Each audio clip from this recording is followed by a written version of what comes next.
Welcome to The Explainer.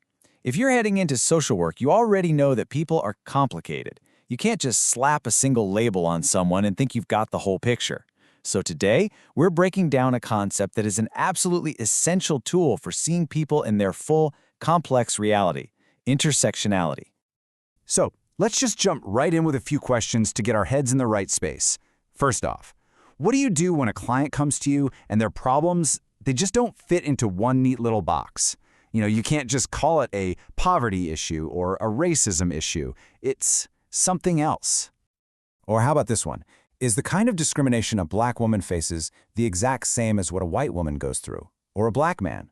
I mean, the gut answer is no, of course not. But why is it different? How do we even start to talk about that difference in a meaningful way? And here's the real kicker. What if the very systems that are supposed to help people, like the legal system, can only see one problem at a time? What happens when you're facing two kinds of discrimination at once, and the court basically tells you, nope, sorry, pick one? Well, this exact puzzle is what led to the whole idea of intersectionality in the first place. To really get what this is all about, we've got to go back to 1989. That's when we meet the brilliant legal scholar, Kimberly Crenshaw. She was looking at anti-discrimination law and realized there was this massive blind spot.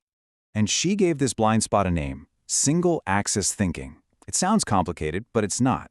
It just means that the law, and even a lot of social justice movements back then, were looking at things like race and gender as completely separate issues, like they existed in their own little bubbles. So with this old way of thinking, it's like discrimination happens on these totally separate parallel highways. You've got racism over here on this road affecting black people, and way over there on a different road, you've got sexism affecting women. But in this view, those two roads, they never ever cross. But Crenshaw came up with this amazing metaphor that just blew that whole idea apart. She said, hey, think about an intersection. Traffic, or in this case discrimination, can come from any direction: north, south, east, west. And if there's a crash right in the middle of that intersection, whose fault is it? Well, sometimes the crash happens precisely because of the intersection itself. It's the combination of forces that causes the harm. And that, right there, is the heart of intersectionality. It's a way of seeing how all these different parts of who someone is, their race, their gender, their class, you name it, can combine and overlap to create totally unique experiences of discrimination. It's about seeing that person who got hit by traffic coming from multiple directions at once. Now, this wasn't just some abstract idea she dreamed up. No way. Crenshaw built her entire argument on real-world legal cases where actual people were getting hurt because the system couldn't see the crash happening at their intersection. Let's look at a classic example of this. It's a case from 1976 called DeGraff and Reed versus General Motors. The story is about 5 black women who sued GM, saying the company's layoff policies were discriminatory. And they had a pretty solid point, considering GM hadn't hired a single black woman before 1964.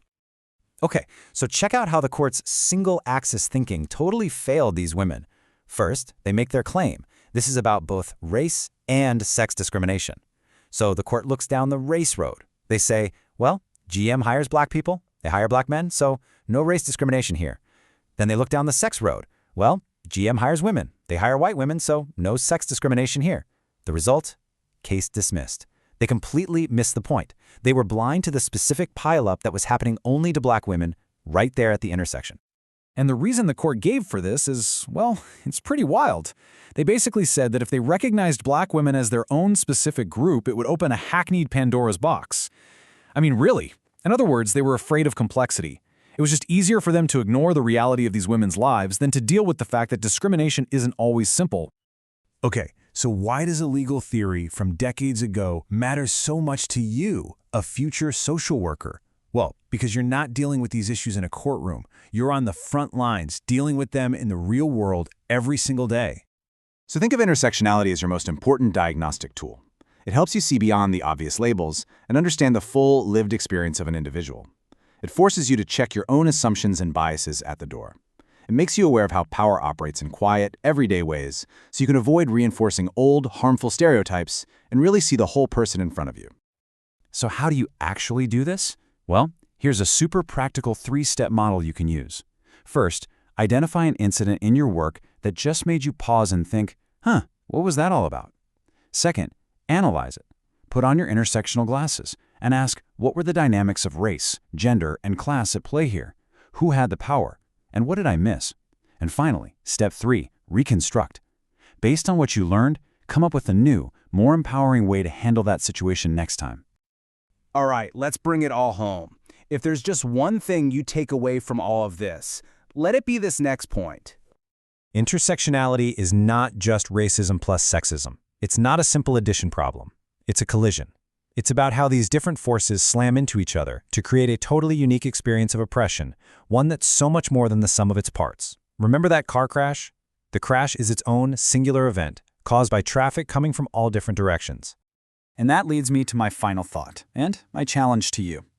As you move forward in your careers, it's not enough to just see the roads, to see racism over here and sexism over there. The real work, the crucial work, is training your eyes to see the whole person standing right in the middle of that busy, dangerous intersection.